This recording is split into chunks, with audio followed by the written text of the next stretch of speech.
Hey guys, well, it's mid-September, which means, at least for those of us up here in Michigan, flying season is coming to an end. Still got, probably until the first part of November before we start getting really cold weather and snow.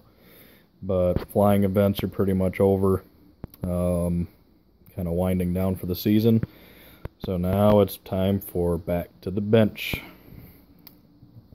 Right now, those of you that watched my storage unit video, this is a very old Bud Nosen P-51 that I picked up for a song and a dance, but it's going to take a lot of work to make it airworthy. It's very lightly built, covered with, I think probably Econocoat. But for the engine, it has a G62 with this scale exhaust, which I've been literally breaking the stacks off by hand. Of course, they're attached on that side, but got a couple of them down there. So kind of a neat idea, yeah, busted those off. Yeah, so that wasn't going to work. It's an awfully big airplane for a G62, even though it's lightweight. I'm going to strip it all down, glass it. Of course, I'm going to do a lot of rebuilding. I don't think this was ever built with the intent to fly. I mean, it's not even, the hinges aren't even glued together. So, and even the hardware is very, very so-so.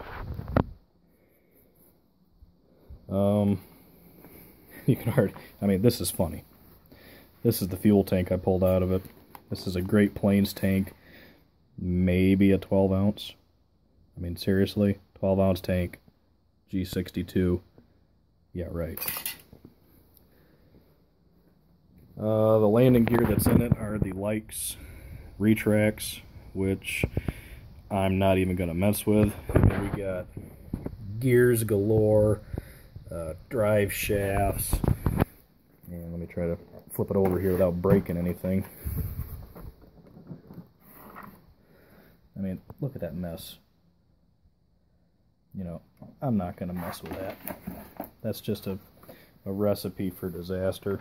So I already purchased Robart gear for it.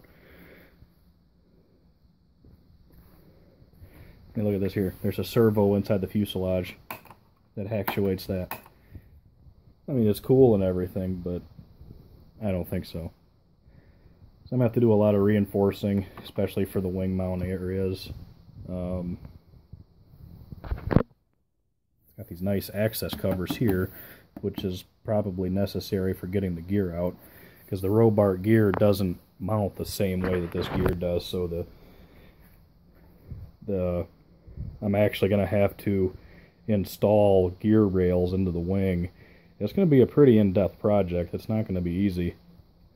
But as far as the engine goes, the firewall is going to have to be moved back, I think probably 2 or 3 inches, because I'm going to put an 85 in it.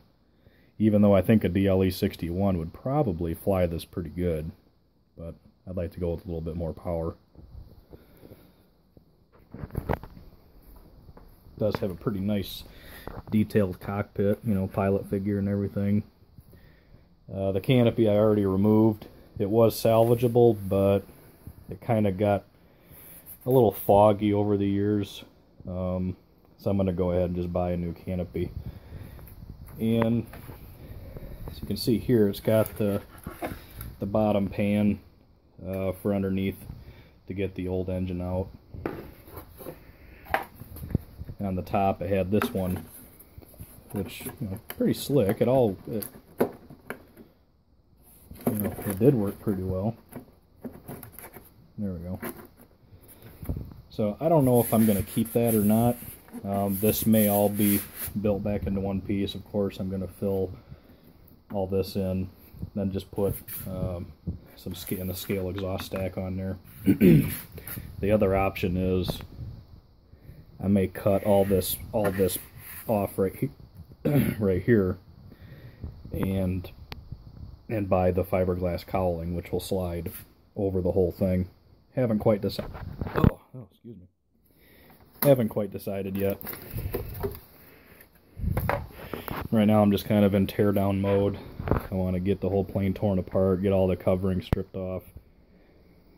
I'm going to do the wing first, get the retract rails put in, get all that squared away, then I'll start working on the fuselage. So this is this winter's project, and depending how things go this winter, it may be ready to fly by spring, it may not, I don't know. I honestly do not know. But I'll keep you posted. Later.